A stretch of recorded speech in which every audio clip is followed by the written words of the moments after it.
नमस्कार दोस्तों, आइए नजर डालते हैं आज 14 मई बुधवार सुबह 6:15 बजे राजस्थान की 15 बड़ी खबरों पर। राजस्थान में मंगलवार को कई शहरों में मौसम बदला। दोपहर बाद अलवर, भरतपुर, जयपुर, हनुमानगढ़, झुंझुनू में बादल छाए। धूल भरी आंधी चली, कुछ शहरों में बूंदाबांदी भी हुई। वहीं बाड़मेर, जैसलमेर में अधिकतम तापमान 41 डिग्री सेल्सियस से ऊपर दर्ज हुआ। मौसम विज्ञान केंद्र जयपुर ने 14 मई को राजस्थान के 11 जिलों में आंधी बारिश का येलो अलर्ट जारी किया है। वहीं 15 मई से उत्तर पश्चिमी राजस्थान के जिलों में हीट वेव चलने की आशंका जताते हुए 3 जिलों के लिए येलो अलर्ट जारी किया है। मंगलवार सुबह जयपुर, अजमेर, गंगानगर, जैसलमेर समेत लगभग सभी शहरों में आसमान साफ रहा और धूप निकली। दोपहर 3 बजे हनुमानगढ़, झुंझुनू के आसपास मौसम बदला और बादल छाए। कुछ जगहों पर आंधी चलने के साथ बारिश हुई। अलवर के कई हिस्सों में बारिश हुई। भ्रष्टाचार निरोधक ब्यूरो ने मंगलवार को कोटा जिले में चिचट तहसील के तहसीलदार भरत कुमार यादव एवं होमगार्ड दिनेश कुमार को एक मामले में 25,000 रुपए की रिश्वत लेते हुए रंगे हाथों गिरफ्तार किया। ब्यूरो के महानिदेशक डॉक्टर रवि प्रकाश मेहरा ने बताया कि ब्यूरो की कोटा स्पेशल यूनिट को परिवादी ने शिकायत की। परिवादी द्वारा क्रय की गई भूमि को औद्योगिक भूमि में कन्वर्जन एवं समर्पण करवाने के लिए एक प्रार्थना पत्र तहसीलदार कार्यालय चेचट एवं एसडीएम कार्यालय रामगंज मंडी में ऑन अप्लाई किया गया था, जो कई दिनों से लंबित रखकर तहसीलदार चेचट द्वारा रिश्वत राशि मांगकर परेशान किया जा रहा था। जयपुर के चौमू में तेज रफ्तार स्कॉर्पियो ने 2 बाइक को टक्कर मार दी। हादसे में सवार बाइक 4 लोगों की मौत हो गई। वहीं स्कॉर्पियो सवार 2 लोग गंभीर घायल हो गए। स्कॉर्पियो की स्पीड इतनी तेज थी कि पहिया निकलकर अलग हो गया। हादसा कालाडेरा थाना क्षेत्र के जयसिंहपुरा गुवारडी के पास मंगलवार शाम 5:30 बजे हुआ। गोविंदगढ़ सीओ राजेश जांगिड़ ने बताया, यूपी नंबर की स्कॉर्पियो तेज स्पीड से कालाडेरा में चौमू की ओर आ रही थी। बाइक सवार चौमू से कालाडेरा जा रहे थे। न्यायमूर्ति भूषण रामकृष्ण गवई बुधवार 14 मई को उच्चतम न्यायालय के 52वें मुख्य न्यायाधीश पद की शपथ लेंगे।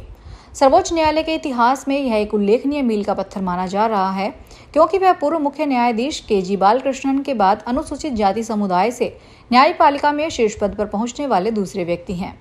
उनके मुख्य न्यायाधीश के तौर पर नियुक्ति में वर्तमान मुख्य न्यायाधीश संजीव खन्ना के मंगलवार को सेवानिवृत्त होने के बाद हुई है।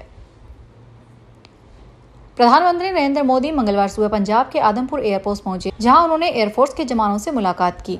इसके बाद जवानों को 28 मिनट संबोधित भी किया। मोदी ने कहा, भारत में निर्दोष लोगों का खून बहाने का एक ही अंजाम होगा, विनाश और महाविनाश। जिस पाकिस्तानी सेना के भरोसे ये आतंकी बैठे थे, भारत की सेना, एयरफोर्स और नेवी ने उस पाकिस्तानी सेना को भी धूल चटा दी है। उन्होंने कहा, पाकिस्तान में ऐसा कोई ठिकाना नहीं है जहां बैठकर आतंकवादी चैन की सांस ले सके। हम हर घर में घुसकर मारेंगे और बचने का एक मौका तक नहीं देंगे। हमारे ड्रोन्स, मिसाइलों के बारे में सोचकर पाकिस्तान को कई दिनों तक नींद नहीं आएगी। राजस्थान के मुख्यमंत्री भजनलाल शर्मा ने राज्य बजट को प्रदेश के चहुमुखी विकास के लिए समर्पित बताते हुए प्रत्येक बजटीय घोषणा को पूरा करने के लिए टाइमलाइन बनाकर काम करने के निर्देश दिए हैं। श्री शर्मा मंगलवार को मुख्यमंत्री निवास पर वर्ष 2025-26 की बजट घोषणाओं के क्रियान्वयन के संबंध में आयोजित समीक्षा बैठक को संबोधित कर रहे थे। उन्होंने कहा कि बजट की प्रत्येक घोषणा को पूरा करने के लिए अधिकारी टाइमलाइन बनाते हुए काम करें। अधिकारी उसी तय सीमा में काम को पूरा करना सुनिश्चित करें। सुप्रीम कोर्ट हाल ही में अपने एक फैसले में कलकत्ता हाई कोर्ट के उस फैसले को बरकरार रखा, जिसमें कहा गया था कि किसी भी मकान के रिहायशी हिस्से में रहने वाली सभी लोगों की सहमति के बिना सीसीटीवी कैमरे लगाना निजता के अधिकार का उल्लंघन है। यह मामला 2 भाइयों के बीच का था, जिसमें से एक ने साझा मकान में कैमरे लगाए थे, जबकि दूसरे ने इसका विरोध किया। हाईकोर्ट जस्टिस सब्यसाची भट्टाचार्य और जस्टिस उदय कुमार की खंडपीठ ने माना कि बेशकीमती वस्तुओं की सुरक्षा के नाम पर किसी की निजता का उल्लंघन नहीं किया जा सकता।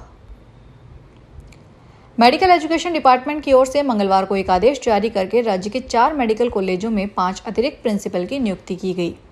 जयपुर के सवाई मानसिंह मेडिकल कॉलेज में डॉक्टर लिनेश्वर हर्षवर्धन की जगह डॉक्टर मनीष अग्रवाल को अतिरिक्त प्रिंसिपल बनाया है। आदेशों के मुताबिक अजमेर मेडिकल कॉलेज में senior professor doctor Sunil Kumar Mathur को, मेडिकल कॉलेज बीकानेर में सीनियर प्रोफेसर डॉक्टर नीति शर्मा को, मेडिकल कॉलेज जोधपुर में senior professor doctor Anurag Singh को, senior professor doctor Fateh Singh Bhati को अतिरिक्त प्रिंसिपल के पद पर लगाया गया है। राजस्थान की आटा मिलों पर बड़ा संकट आ गया है, जहां आटा, मैदा, सूजी का जो फालतू टैक्स लग रहा है, उसकी वजह से करीब 80% मिलें बंद होने की कगार पर है। दरअसल राजस्थान में आटा मिलों को 1.60% मंडी टैक्स और 0.5% किसान कल्याण शुल्क देना पड़ रहा है। इसकी वजह से उनकी लागत बढ़ जाती है। वहीं उत्तर प्रदेश, मध्य प्रदेश, पंजाब, हरियाणा और गुजरात जैसे राज्यों में ऐसा कोई टैक्स नहीं है। इसलिए वहां का आटा मैदा राजस्थान में 80 से 100 रुपये प्रति क्विंटल सस्ता बिक रहा है। इस वजह से राजस्थान की मिलें उनसे मुकाबला नहीं कर पा रही है।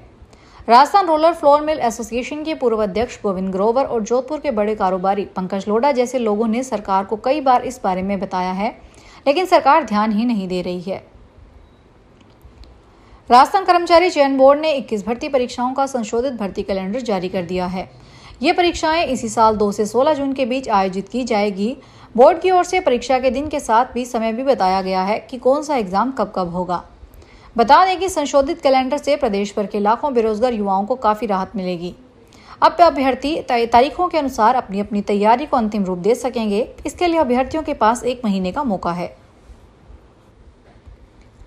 राजस्थान के डीग जिले में सांड के कारण होने वाली घटनाओं के कई मामले आए हैं। इसमें सांड के लोगों पर हमले, घरों में घुसने और दुकान में घुसकर तोड़फोड़ की घटनाएं शामिल है। कुछ मामलों में सांड को सीढ़ियों के सहारे छत पर चढ़ते देखा गया है। ऐसा है कुछ मामलों में देखने को मिला। शहर की कांवा गेट गोदी मोहल्ला में देर रात अचानक एक घर की छत पर सांड चढ़ गया। सांड के छत पर चढ़ने के बाद घर में अफरा तफरी मच गई। सूचना पर मोहल्ले के लोग भी मौके पर जमा हो गए। दरअसल देर रात कांवा गेट गोदी मोहल्ला निवासी नन्नू सैनी के घर एक सांड घुस गया था।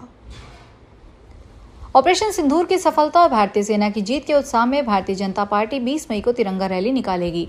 यात्रा का समर्थन करने के लिए बीजेपी कार्यकर्ताओं की मंगलवार को भाजपा जनसंवाद कार्यालय पर बैठक हुई।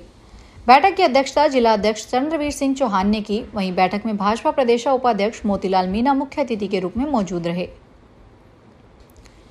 धौलपुर नगर परिषद ने मंगलवार को गौशाला और महाराणा प्रताप कॉलोनी में अतिक्रमण हटाओ अभियान चलाया। नगर परिषद की टीम ने जेसीबी मशीन की मदद से स्थायी और अस्थायी अतिक्रमण हटाए। जिला कलेक्टर श्रीनिधि बीटी के निर्देश पर यह अभियान चलाया जा रहा है। नगर परिषद के निरीक्षक प्रकाश श्रीवास्तव ने बताया कि मानसून में जल भराव की समस्या से बचने के लिए यह कदम उठाया गया। पिछले 1 महीने से नगर परिषद की टीम नालों के ऊपर बने अतिक्रमण हटा रही है।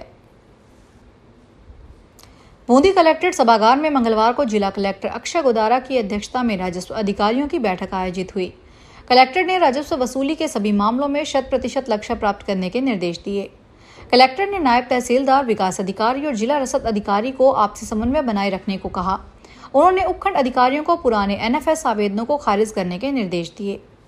SC/ST की जमीनों पर अवैध हस्तांतरण के मामलों को प्राथमिकता से निपटाने को कहा है।